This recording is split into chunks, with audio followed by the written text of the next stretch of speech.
Hey Brick fans, I'm Dave, and today I'm reviewing this Five Nights at Freddy's set, Backstage.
Today's review is on the Five Nights at Freddy's set, Backstage by McFarlane Toys. This set is number 12036.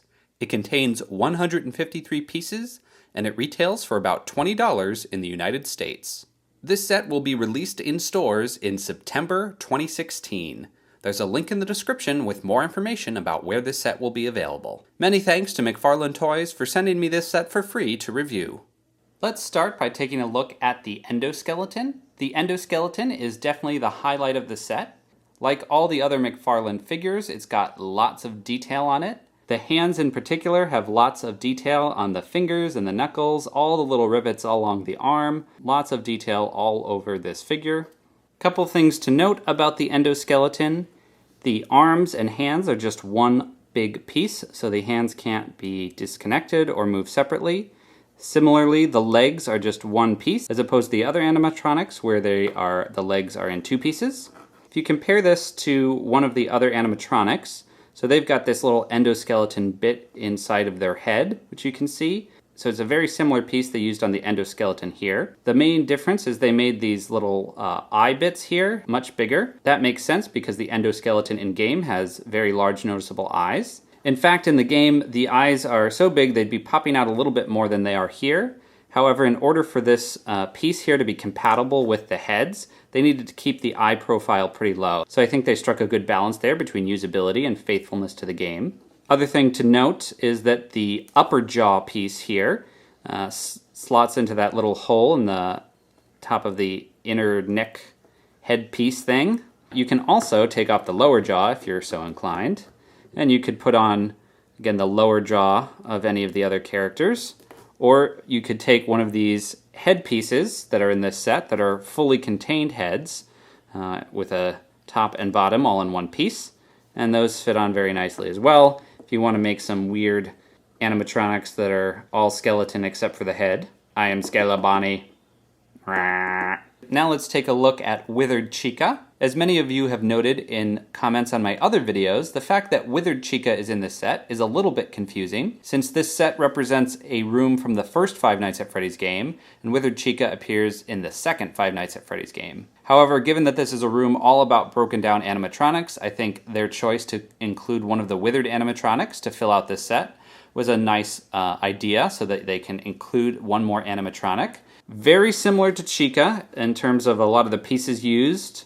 The feet and upper legs look basically the same. Might be a little bit more kind of scratches on Withered Chica's feet there. But the torso and arms are exactly the same as far as I can tell.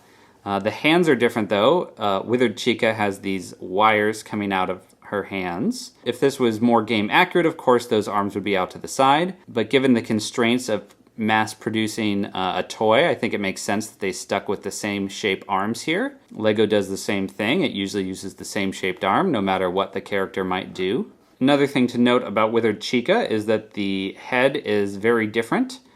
So whereas normal Chica's head is very round here, Withered Chica's head flares out here, and the top jaw and bottom jaw pieces are very different. This has a much bigger bottom jaw than this Chica over here.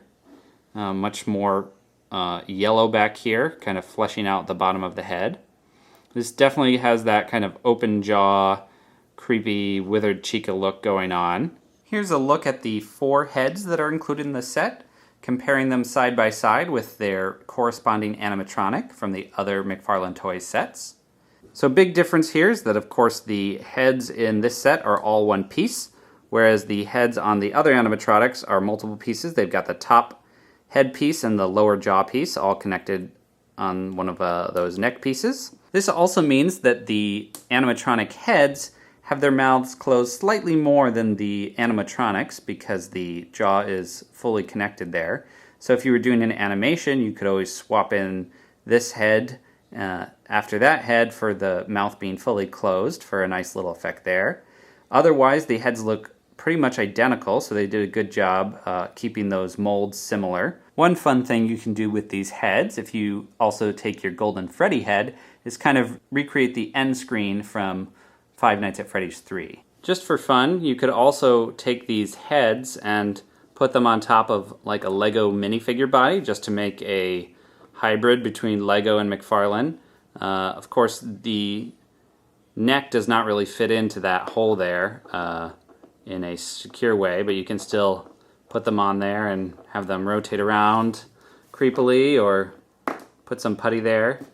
Again, not sure why you'd want to do this unless you just like doing silly things like me. Hello!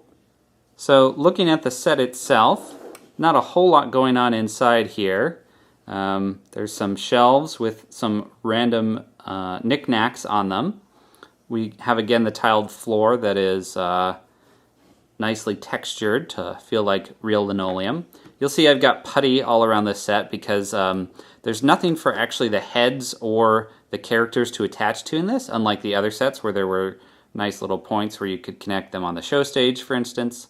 So I've used putty all over this place to keep things from rolling around. There's a door. This door again has scratches on it, like we saw in the show stage, so interesting detail. I really like this piece back here. It's a 2x4 piece. It's got like a grate on it, and it's actually like a real texture. It's not just printed to look like that. So that was a cool piece. There's some marbling going on in these 2x4 tiles here. And yeah, again, just kind of a rectangle overall, but once you put everything in place, it does kind of feel like the Backstage from the first game. On top of the set, there is this weird kind of broken roof segment, which I thought was just a little superfluous. None of the other sets in this line had anything on the top there, so it just kind of doesn't do a whole lot for me. And now you can also connect this set to the other Five Nights at Freddy's sets.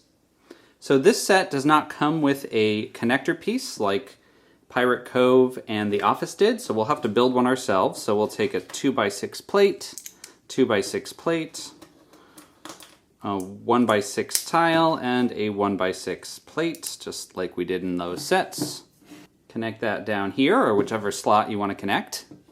I think, based on the map of the game, that this would connect right about there. One tiny change you could make is these doors aren't lining up perfectly, so you could move this down if you really want to do that. Now, Pirate Cove is approximately right next to Backstage, and if we connect it like this, that makes a nice little wall for there. The Office, again, would be like way down that way, but for right now, we're just going to put it over here, because that's what fits on camera. And we're going to get rid of this roof piece. So I'm going to take some pieces from the 8-bit figures, specifically Mangle and the Puppet, as well as some extra pieces I had from some of the Five Nights at Freddy's sets, and rebuild this just really quick so that the door lines up properly because it was bothering me. Alright, so move that over. This moves 3 studs that way.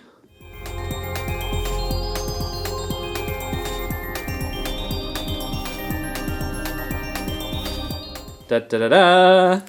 And a few extra bonus pieces. So yeah, now if you were to connect this to the show stage, the doors will line up right next to each other. You could also take this door off and put this door so it opens like that, then connect it, and there's a nice little doorway that's actually kind of functional now. Overall, I think this set has some nice features. The Endoskeleton is a cool figure. It's also nice to get all the different heads of the animatronics. Withered Chica is a pretty good interpretation given some of the limitations. The construction of the set does have a couple issues that I pointed out in terms of its connectivity with the other sets, but those are relatively easy to solve if you've got some extra bricks lying around, which hopefully you do if you're a brick fan like me. I think Five Nights at Freddy's fans will enjoy this set, especially for the Endoskeleton. Thanks for watching my video. If you liked it, please give it a thumbs up, subscribe to Brick 101, and check out all my other Five Nights at Freddy's videos.